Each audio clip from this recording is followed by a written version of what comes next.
Would you like to optimize your sleep, mood regulation, exercise, and know how to be more productive throughout the month?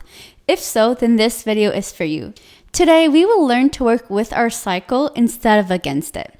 Hello everyone, my name is Sophie. Welcome to my channel, Natural Roots, where I talk about all things related to health as a woman recovering from chronic illness and soon to be practitioner.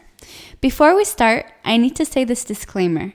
Please note that anything I say today is for educational purposes only and is not medical advice.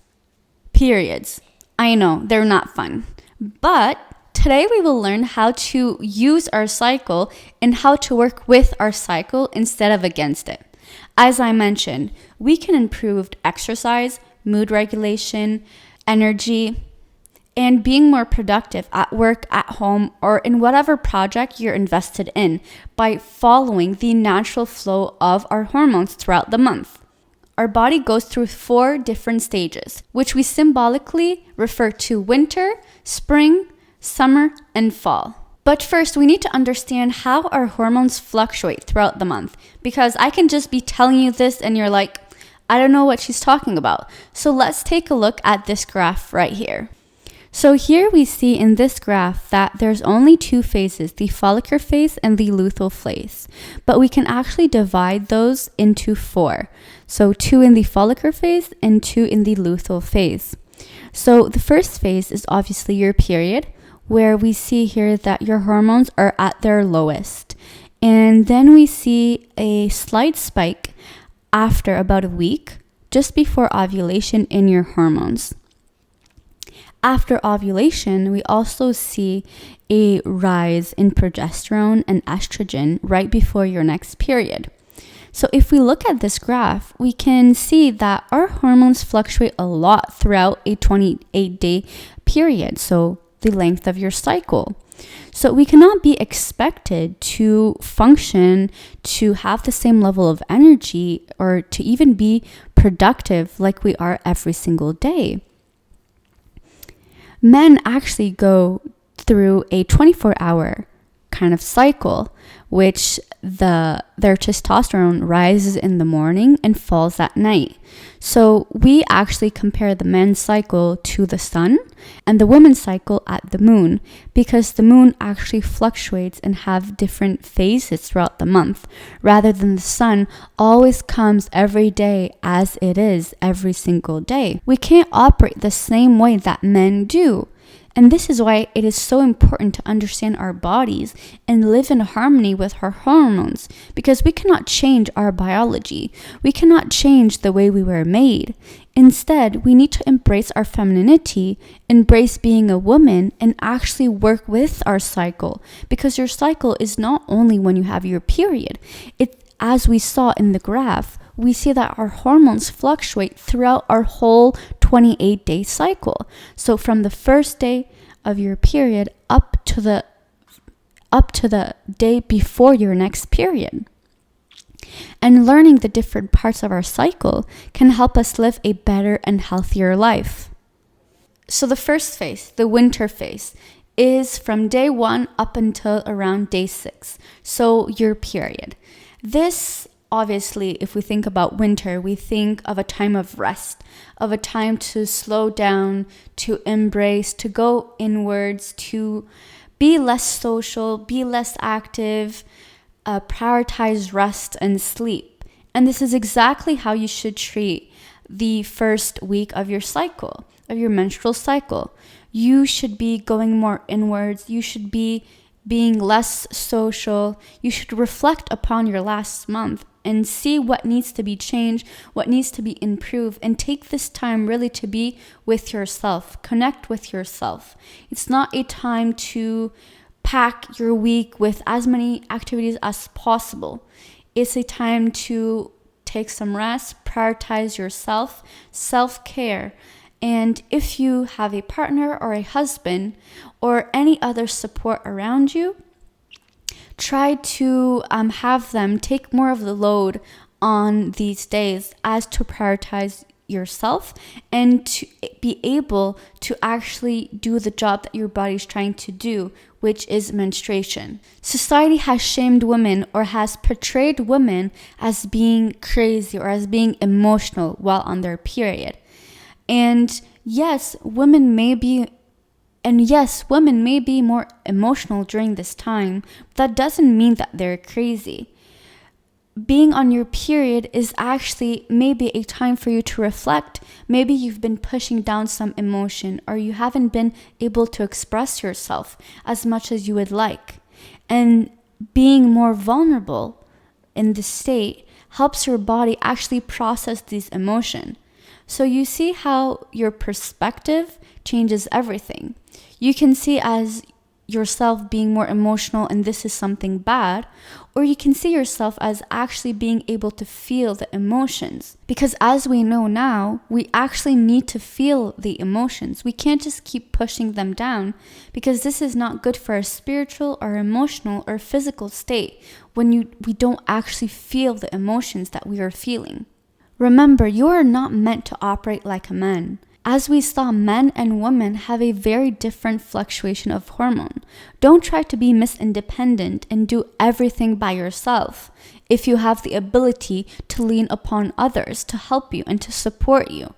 Listen to your body. Don't push away what you are feeling.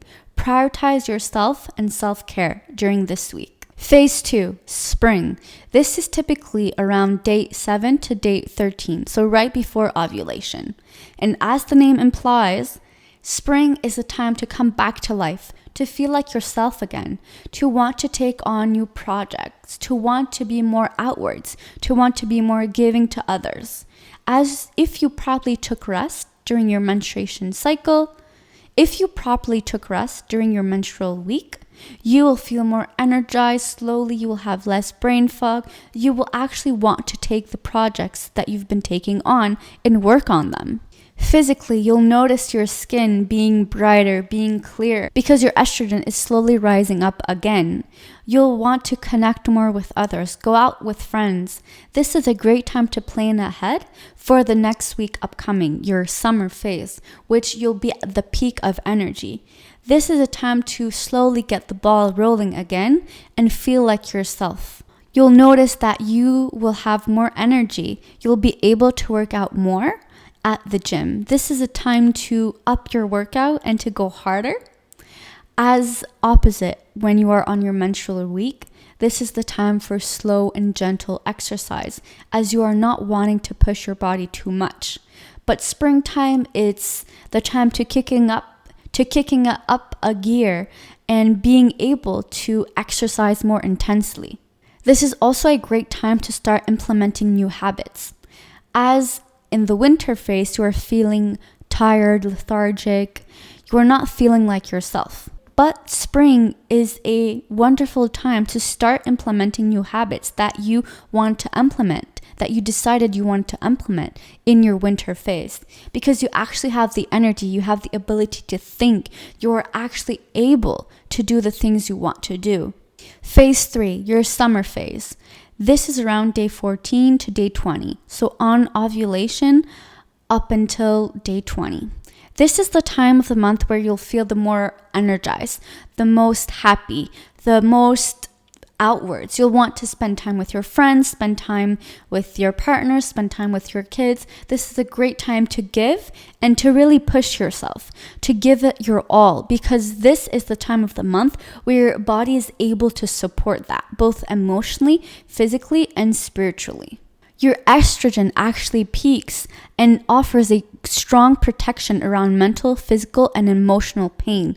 Your body is able to handle more because of the fluctuation of your hormones. This is the time to work out more, to be more active, to really take advantage of this week, to set yourself up for the month. Throughout the month, maybe you've been pushing some things off because you were tired, you didn't have the time.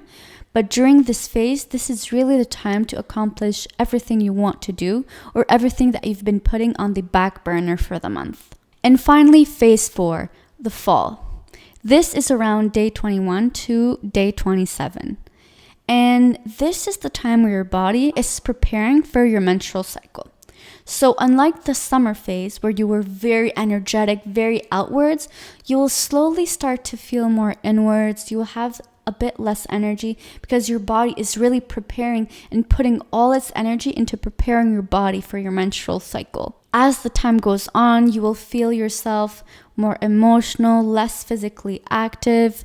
You'll be more inwards, you'll be less focused and less active with others. This is really the time to start slowing things down and recognize that your body needs to rest and restore itself. It's a great time to tone down the exercise a little bit to do more gentle or less physically demanding exercise to allow your body to really focus on preparing for the next menstrual cycle. It is very important to eat clean, whole foods as to prepare your body and tone down the inflammation. You really want to give your body all the nutrients and all the minerals it needs to be sure that you are not having more PMS symptoms and that your body is well nourished. And for a lot of us, we notice ourselves being more emotional, but really reflect, am I being more emotional because something is not quite right in my life? Or am I just being emotional because I'm feeling unwell? And it's very important to inform the people that surrounds us about this because sometimes we might be more irritable or we might take things the wrong way during this period. So please let your environment, the people around you know as to not create more conflict than necessary. And if everyone is on the same page, things will go much more easier. As we saw today, our hormones fluctuate every single day. So we cannot expect to work or be productive like a man. We need to learn how to be in tune with our bodies, listen to our bodies, and work accordingly to our bodies. It doesn't mean that we can never push ourselves, doesn't mean that we cannot improve. But when we know the time and place to do so, we will not only be more efficient, but we will feel better, we will feel happier, we will feel more content with ourselves because our body is working with us and not against us. Before I end this video, I wanted to recommend a book called 4 Seasons in 4 Weeks. And the author actually talks about all things related to the winter, fall, summer, and spring phase. And she provides great insight on how to live in harmony with our cycle. And as women, how we should embrace our womanhood and not feel shame around it and know how to maximize our own potential. Thank you all for coming out and see you guys next week.